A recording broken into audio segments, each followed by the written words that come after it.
Sacrificial love. Jesus reminds his disciples before his crucifixion, relationship with him and one another to be like vine and branches connected and abiding in Christ and bearing fruits. As the Father has loved me, so have I loved you. Now remain in my love. The command is to remain, or abide, in this love, implying an active, continuous relationship.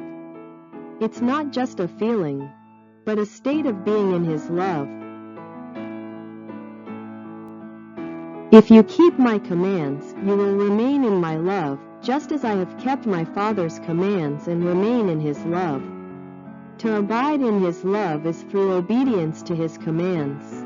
Not earning love but responding to it and living in alignment with it. Obedience is the fruit of love, and it allows one to experience the fullness of his love. I have told you this, so that my joy may be in you and that your joy may be complete. Jesus reveals his teaching on abiding in love and obedience. The joy is not a superficial happiness, but a deep joy that comes from being in right relationship with God and living out his purposes. It's his own joy, shared with his disciples, brought to completion in them. Love each other as I have loved you. This is the sacrificial and transformative Christian love. The standard is Christ's own love, which is selfless and unconditional. Greater love has no one than this, to lay down one's life for one's friends.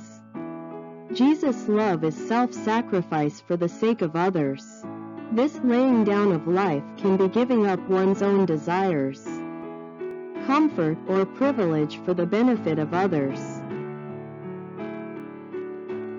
You are my friends if you do what I command. This verse connection between friendship with Jesus and obedience.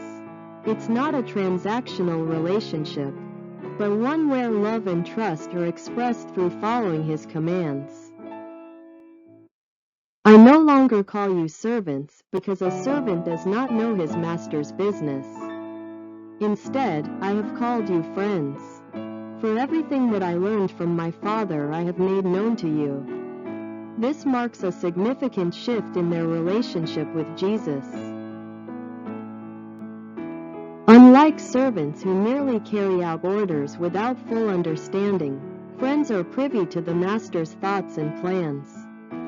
Jesus has revealed the Father's will to them, giving them an intimate understanding and participation in God's redemptive work. This elevated status underscores the depth of his relationship with them. You did not choose me, but I chose you and appointed you so that you might go and bear fruit, fruit that will last, and so that whatever you ask in my name the Father will give you. Jesus clarifies that their discipleship is not a result of their own initiative, but of his sovereign choice. He chose and appointed them for a specific purpose, to bear fruit. This fruit is not merely good works, but a life characterized by love, righteousness, and the spread of the gospel. The promise of answered prayer in my name is linked to this purpose of bearing lasting fruit, signifying that their prayers will be aligned with God's will for their fruitful ministry. This is my command: love each other. Jesus reiterates the core commandment, bringing the discourse full circle. The love they are to have for one another is not just a suggestion, but a foundational command that enables them to fulfill their calling and experience true joy.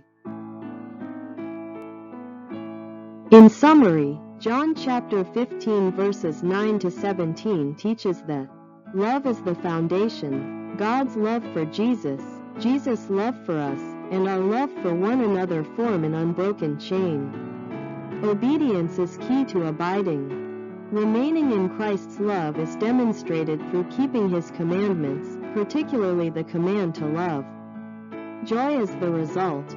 Fullness of joy is a direct outcome of living in his love and obedience. Friendship is intimacy. Jesus elevates his disciples from servants to friends, sharing his divine knowledge with them. Purpose is fruitfulness.